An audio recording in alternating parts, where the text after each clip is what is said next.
आकाशवाणी गोरखपुर से प्रादेशिक समाचार।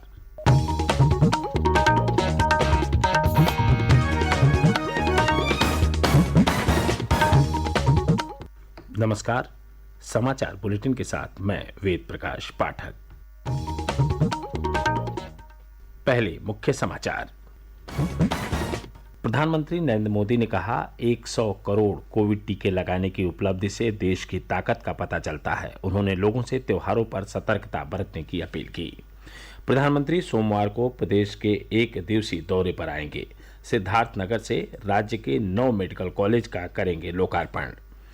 मुख्यमंत्री योगी आदित्यनाथ ने कहा, पिछले 4.5 वर्ष में उत्तर प्रदेश देश की दूसरी सबसे बड़ी अर्थव्यवस्था बनकर उभरा। कारोबार की सुगमता सूचकांक में 14वें स्थान से दूसरे स्थान पर पहुंचा और प्रदेश में कोरोना के सक्रिय मामलों की संख्या 100 से नीचे पहुंची। राज्य में एक दिन पूर्व संक्रमण के मात्र 3 नए मरीज मिले। अब समाचार विस्तार से। प्रधानमंत्री नरेंद्र मोदी ने कहा है कि 100 करोड़ कोविड टीके लगाने की उपलब्धि हासिल करने से देश की ताकत का पता चलता है। उन्होंने कहा कि भारत का टीकाकरण अभियान पूरी तरह वैज्ञानिक दृष्टिकोण पर आधारित है। कल राष्ट्र को संबोधन में प्रधानमंत्री ने कहा कि महामारी से देश का संघर्ष अभी समाप्त नहीं हुआ है। श्री मोदी ने सभी से कोविड दिशा निर्देशों का पालन करने की अपील की। कवच कितना ही उत्तम हो, कवच से सुरक्षा की पूरी गारंटी हो, तो भी जब तक युद्ध चल रहा है हथियार नहीं डाले जाते। मेरा आग्रह है कि हमें अपने त्योहारों को पूरी सतर्कता के साथ ही मनाना है। और जहां तक मास्क का सवाल है, मेरा इतना ही कहना है, जैसे हमें जूते पहन करके ही बाहर जाने की आदत लग गई है ना, बस वैसे ही मास्क को भी एक सहज स्वभाव बनाना ही हो। जिनको अभी तक वैक्सीन नहीं लगी है वो इसे सर्वोच्च प्राथमिकता दें। जिन्हें वैक्सीन लग गई है वो दूसरों को प्रेरित करें। मुझे पूरा भरोसा है कि हम सब मिलकर प्रयास करेंगे तो कोरोना को और जल्द हरा पाएंगे। श्री मोदी ने कहा कि भारत का टीकाकरण अभियान सबका साथ, सबका विकास, सबका विश्वास और सबका प्रयास का जीवंत उदाहरण है। उन्होंने कहा कि भारत ने कठिन और असाधारण लक्ष्य को सफलतापूर्वक हासिल किया है।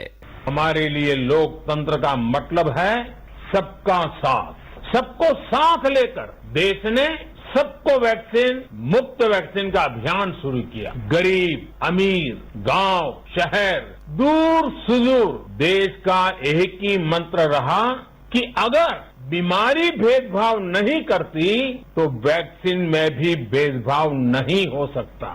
इसलिए ये सुनिश्चित किया गया कि वैक्सीनेशन अभियान पर वीआईपी कल्चर हावी न हो। समाज के विभिन्न वर्गों के लोग देश में 100 करोड़ कोविड टीके लगाए जाने पर खुशी जाहिर कर रहे हैं। गोरखपुर में एक सार्वजनिक क्षेत्र के उपक्रम में वरिष्ठ अधिकारी कीर्ति मेहरोत्रा ने कहा कि 100 करोड़ टीके लगाने की उपलब्धि चिकित्सकों और स्वास्थ्यकर्मियों के अथक प्रयास से संभव हो पाई है।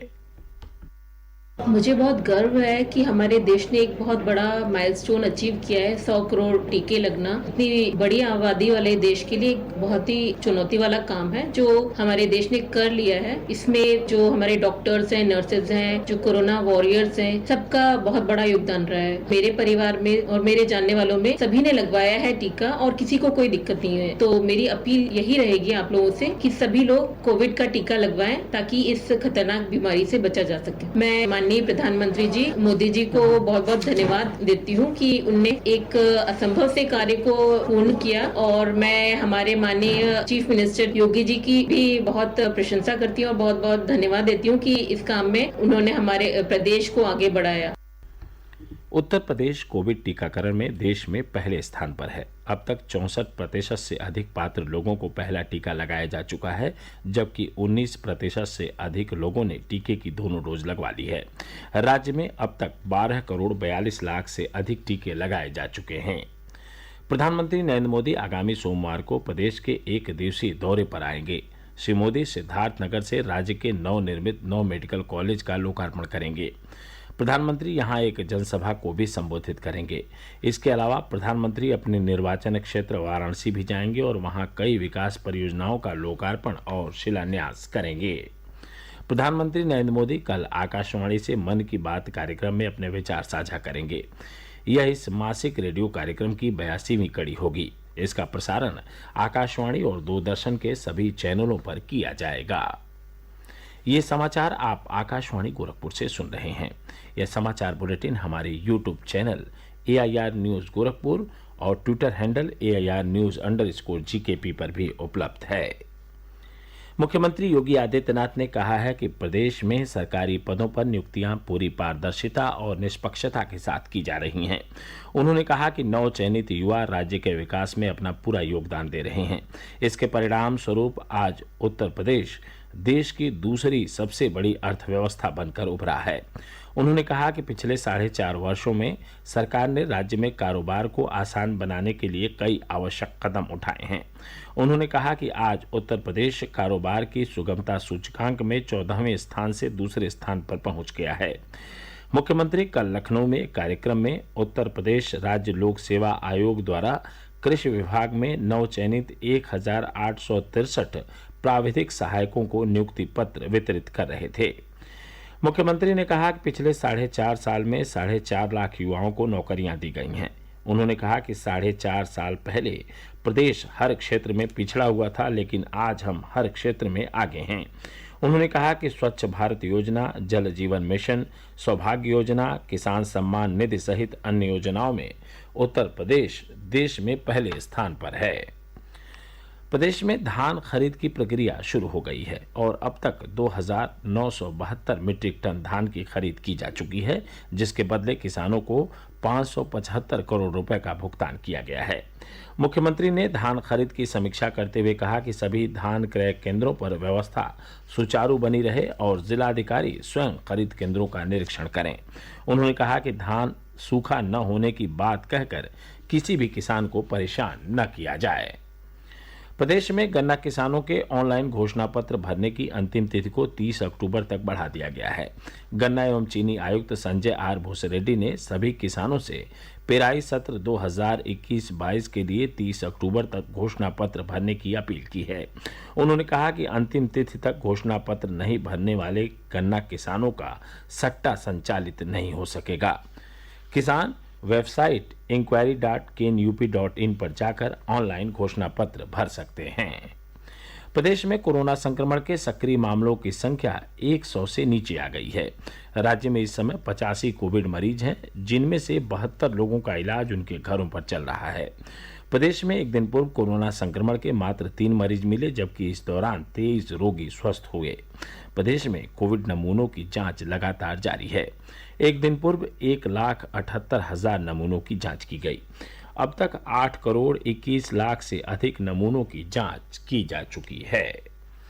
मुख्यमंत्री योगी आदित्यनाथ ने बाढ़ और अतिवृष्टि से प्रभावित जनपदों में किसानों की फसलों को हुए नुकसान का आकलन कर जल्द से जल्द मुआवजा राशि उपलब्ध कराने के निर्देश दिए हैं। लखनऊ में कल एक उच्च स्तरीय बैठक में मुख्यमंत्री ने कहा कि पिछले सप्ताह वर्षा के कारण कई जिलों में धान की फसल को नुकसान पहुंचा है। ऐसे में नुकसान का पुनर्आकलन कराया जाए। मुख्यमंत्री ने फसल नुकसान का आकलन और क्षतिपूर्ति का कार्य पूरी संवेदनशीलता और तत्परता के साथ करने के निर्देश दिए हैं। उधर प्रदेश के जल शक्ति मंत्री डॉक्टर महेंद्र सिंह ने कल सीतापुर और लखीमपुर खीरी जनपद के बाढ़ग्रस्त क्षेत्रों का हवाई सर्वेक्षण किया और अधिकारियों के साथ समीक्षा बैठक कर राहत कार्य और तेज करने के निर्देश दिए। उन्होंने कहा कि मुख्यमंत्री का स्पष्ट निर्देश है कि पीड़ितों की हर संभव सहायता की जाए और इसके लिए धन की कमी आड़े नहीं आनी चाहिए। जिन लोगों के घर बाढ़ और अतिवृष्टि के कारण गिर गए हैं, उन्हें सरकार आवास उपलब्ध कराएगी। और अंत में इस बुलेटिन के मुख्य समाचार एक बार फिर। प्रधानमंत्री नरेंद्र मोदी ने कहा, 100 करोड़ कोविड टीके लगाने की उपलब्धि से देश की ताकत का पता चलता है। उन्होंने लोगों से त्योहारों पर सतर्कता बरतने की अपील की। प्रधानमंत्री सोमवार को प्रदेश के 1 दिवसीय दौरे पर आएंगे। सिद्धार्थनगर से राज्य के 9 मेडिकल कॉलेज का करेंगे लोकार्पण। मुख्यमंत्री योगी आदित्यनाथ ने कहा, पिछले 4.5 वर्ष में उत्तर प्रदेश देश की दूसरी सबसे बड़ी अर्थव्यवस्था बनकर उभरा। कारोबार की सुगमता सूचकांक में 14वें स्थान से दूसरे स्थान पर पहुंचा। और प्रदेश में कोरोना के सक्रिय मामलों की संख्या 100 से नीचे पहुंची। राज्य में एक दिन पूर्व संक्रमण के मात्र 3 नए मरीज मिले। इसके साथ ही प्रादेशिक समाचारों का बुलेटिन समाप्त हुआ। नमस्कार।